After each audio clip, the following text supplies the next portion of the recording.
امام بخاری کی عمر 62 سال ہوئی ہے اور قرآن مجید کے بعد وہ صحیح ترین کتاب امت کو دے گئے.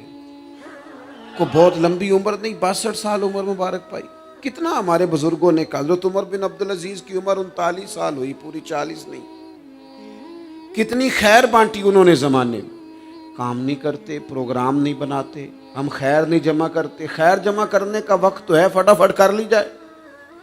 پھر تو اس طرح کا ٹائم آ جاتا ہے کہ انسان زیادہ نماز پڑھنا چاہتا ہے، نفل پڑھنا چاہتا ہے، اس کا وجود ساتھ نہیں دیتا. اس طرح کے اوقات آ جاتے ہیں کہ وہ کچھ خیر کرنا چاہتا ہے، پھر اس کے پاس موقع نہیں رہتا. وہ لکھنا، پڑھنا، پڑھانا، سمجھانا چاہتا ہے، پھر قواعد اتنے مضبوط نہیں رہتے. جد و جہد کی جائے، کوشش کی جائے، جلد از جلد. اللہ کے پیارے رسول صلی اللہ تعالی علیہ وسلم نے فرمایا، صحیح بخاری میں حدیث موجود ہے، حضور فرمانے لگے جلد از جلد نیکیاں کر لو اس وقت سے پہلے کہ فتنے رات کے ٹکڑوں کی طرح تمہارے اوپر گریں گے. حضور فرمانے لگے وہ ایسا سخت وقت آئے گا کہ بندہ صبح مومن ہوگا تو شام کافر ہو جائے گا، شام مومن ہوگا تو صبح کافر ہو جائے گا. اور فرمایا لوگ دنیا کے بدلے اپنا دین بیچ ڈالیں گے. اس سے پہلے نیکی کر لو، قبل اس کے کہ الجھا دیا جائے، ذہنوں کو پریشان کر دیا جائے. کئی جگہ مسائل نہیں بنا دیے گئے، وہ چھوڑو دیے تو نفل ہے، چھوڑو دیے تو غیر معاقدہ ہے. اعلیٰ حضرت فاضل بریلوی فرماتے ہیں جو نفل چھوڑتا ہے نا، ایک وقت آتا ہے سنت کے ترک کرنا شروع کر دیتا ہے. اور تارک سنت ایک وقت آتا ہے کہ واجبات کو چھوڑتا ہے. چونکہ وہ سیلاب اچانک نہیں آیا کرتے، پہلے چھوٹا سا سوراخ ہوتا ہے، دریا کے کنارے چھوٹا سوراخ ہوتا ہے، بند نہ کیا جائے تو بڑا ہو جاتا ہے، پھر اور بڑا ہو جاتا ہے، پھر وہ سیلاب بن جاتا ہے.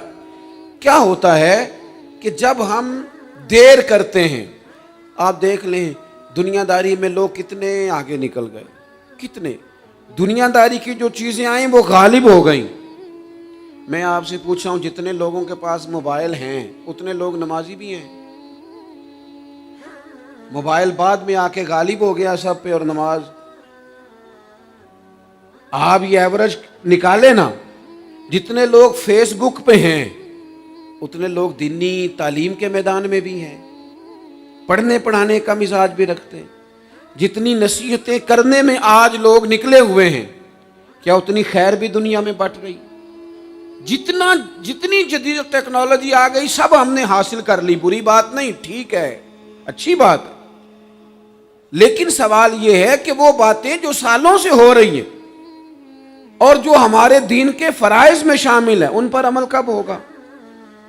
اور میں یہ بہت سارے لوگ ہیں نا دعوت دیتے ہیں کہ آپ تشریف لائیں، اس جگہ پہ آ کے کچھ بات کریں، تو میں دوستوں سے کہتا ہوں تقریریں تو اب بڑی سن لی لوگوں نے، تو زمانہ ہو گیا تقریریں کرتے سنتے. سوال تو یہ ہے کہ جو سنا ہے اس پر عمل کس دن کرنا ہے؟ وہ پہلا قدم جو عمل کا ہے وہ کس دن اٹھانا ہے؟ یہ کوئی گورکھ دھندا تو نہیں ہے نا کہ نشستن گفتن برخاستن. دیکھیں نا قرآن مجید کی آیات نازل ہوتی تھی، صحابہ دوڑ پڑتے تھے عمل کرنے کے لیے. لن تنالوا البر حتی تنفقوا مما تحبون، تم بھلائی کو نہیں پہنچو گے جب تک اپنی پیاری چیز خرچ نہ کرو. تو یہ آیت ہم نے بھی سنی ہوئی ہے. میں آپ سے ہاتھ نہیں اٹھواتا، آپ خود اپنے آپ سے پوچھیں، میں اپنے آپ سے پوچھتا ہوں کب پیاری چیز لا کے خرچ کیا ہم نے اللہ کے راستے میں؟ لیکن جب نازل ہوئی تھی تو عبداللہ ابن عمر کو گھوڑا پیارا تھا، انہوں نے فوراً لا کے پیش کر دیا تھا. حضرت ابو طلحہ انصاری کو باغ پیارا تھا، انہوں نے فوراً لا کے حضور کی بارگاہ میں پیش کر دیا تھا.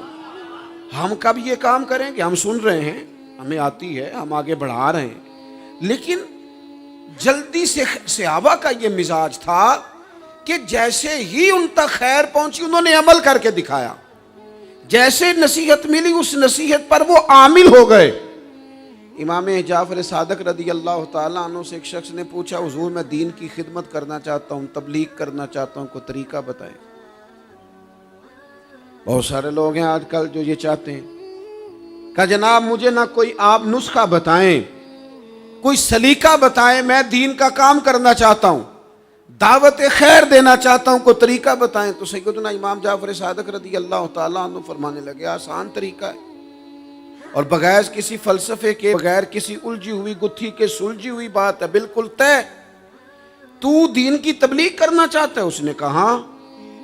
تو فرمانے لگے بڑا آسان نسخہ ہے، اگر تو دین پھیلانا چاہتا ہے، تبلیغ کرنا چاہتا ہے، تو دین پر عمل کرنا شروع کر دے۔ عمل کے بڑے اثرات ہوتے ہیں۔